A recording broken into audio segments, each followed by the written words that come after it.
નમસ્તે મિત્રો, સ્વાગત છે તમારું મારી ચેનલ ધર્મિષ્ઠાની રસોઈમાં। તો આજે આપણે ઉનાળા સ્પેશિયલ મિલ્કશેક બનાવીશું। તો જો તમે હજુ સુધી મારી ચેનલને સબસ્ક્રાઈબ ન કરી હોય તો સબસ્ક્રાઈબ કરી લેજો, જેથી અવનવી રેસીપીઓ તમને મળતી રહે। અને જો તમને મારા વિડીયો ગમતા હોય તો તેને લાઈક કરજો, શેર કરજો અને મારી ચેનલને સબસ્ક્રાઈબ કરવાનું ભૂલતા નહીં। તો આપણે પેલો મિલ્કશેક બનાવીશું, જેના માટે મેં ચીકુ લીધેલા છે। તો 2 નંગ મોટા ચીકુને મેં સુધારીને લીધેલા છે। ત્યારબાદ થોડા મેં ગાર્નિશિંગ માટે ચીકુને નાના ટુકડા કરી લીધેલા છે। હવે આપણે જે મોટી સાઈઝના સુધારીને લીધેલા હતા તે ટુકડાને મિક્સર જારમાં ઉમેરી દઈશું। અને તે પ્રમાણે મોટા ચીકુ હોવાથી તેમાં હું 2 ગ્લાસ જેટલું દૂધ ઉમેરી રહી છું। અને ત્યારબાદ આપણે તેમાં એક્સ્ટ્રા સ્વીટનેસ માટે મેં સાકરને દળીને લીધેલી છે, તો તે ઉમેરી દઈશું, જેથી તે હેલ્થ માટે પણ બહુ સારી। તો આ રીતે સાકરનો આપણે ભૂકો કરીને લઈ લેવો। ત્યારબાદ આપણે મિક્સરમાં ગ્રાઇન્ડ કરી લઈશું। તો આપણું મિલ્કશેક બનીને તૈયાર છે।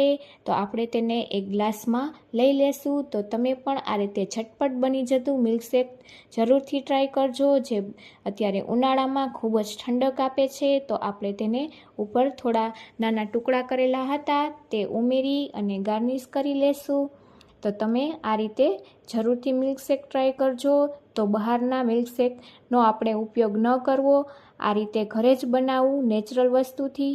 અને ત્યારબાદ તેમાં આપણે ડ્રાયફ્રૂટ ઉમેરી દઈશું। તો હું કાજુ, બદામ, પિસ્તાની કતરણ ઉમેરી દઈશું। તો આપણું મિલ્કશેક તૈયાર છે। હવે બીજું મિલ્કશેક બનાવીશું કાજુ અને ખજૂરનું। તો એમાં મેં અડધી વાટકી જેટલા કાજુ અને 4 નંગ ખજૂરને ઠળિયા કાઢીને 4 કલાક માટે પલાળીને રાખેલા હતા।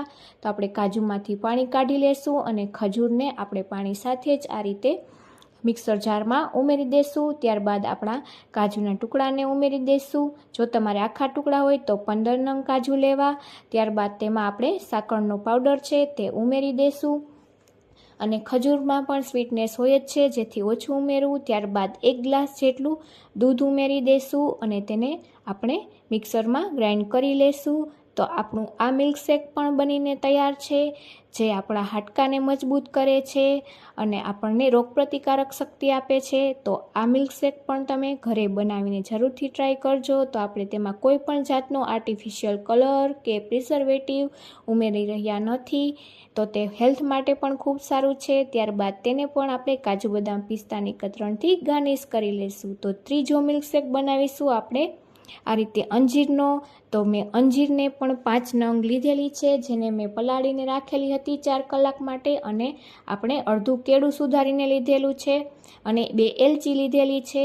તો આપણે પાણી સાથે જ અંજીરને મિક્સર ગ્રાઇન્ડરમાં આ રીતે ઉમેરી દઈશું અને 2 એલચીને પણ ફોતરા સાથે ઉમેરશું। ત્યારબાદ આપણે કેળું જે સુધારીને લીધેલું છે તેને પણ ઉમેરી દઈશું અને તેમાં 1 ગ્લાસ જેટલું દૂધ ઉમેરી દઈશું અને તેને પણ આપણે આ રીતે મિક્સરમાં પીસી લેશું। તો આપણું આ મિલ્કશેક પણ બનીને તૈયાર છે। તો અંજીર પણ આપણા હેલ્થ માટે ખૂબ જ સારી છે। તો બાળકો માટે તમે આ રીતે મિલ્કશેક જરૂરથી ટ્રાય કરજો। તો આપણે બહારના કોઈ પણ જાતના કેમિકલવાળા મિલ્કશેક પીવાની જરૂર નહીં પડે અને તે આપણા હેલ્થને પણ નુકસાન કરે છે। અને આપણે એક્સ્ટ્રા સ્વીટનેસ માટે મેં અડધી ચમચી જેટલી તેમાં સાકરનો પાવડર ઉમેરી દીધો છે અને તેને ચલાવી લીધેલું છે।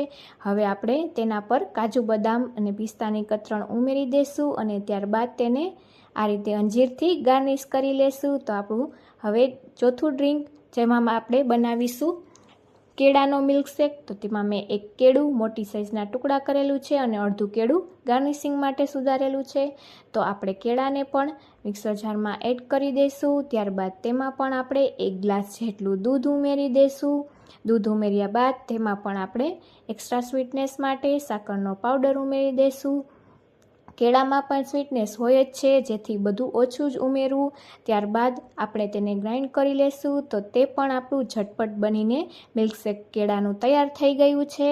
તો આ મિલ્કશેકને વધારે તમારે બપોરે જ દેવું બાળકોને, કે કોઈ પણ નાના મોટાને, જેથી તે વધારે અસરકારક રહેશે. સાંજે કે રાત્રે ન દેવું. ત્યારબાદ તેમાં આપણે નાના નાના કેળાના ટુકડા કરેલા છે તેને આપણે ગાર્નિશિંગ માટે ઉમેરી દઈશું અને ત્યારબાદ તેને પણ કાજુ બદામ અને પિસ્તાની કતરણ ઉમેરી અને આપણે લઈ લેશું. તો તમે જોઈ શકો છો કે આપણા નેચરલ વસ્તુથી કોઈ પણ પ્રકારના પ્રિઝર્વેટિવ કે કેમિકલ્સ કે કોઈ પણ પ્રકારના કલર વગર આપણે બનાવેલું છે. તો તમે પણ બાળકો માટે આ જરૂરથી ટ્રાય કરજો અને તમને આ રેસીપી મારી કેવી લાગી તે મને કોમેન્ટમાં જરૂરથી જણાવજો અને મારી ચેનલને સબસ્ક્રાઈબ કરવાનું ભૂલતા નહીં. Thank you for watching.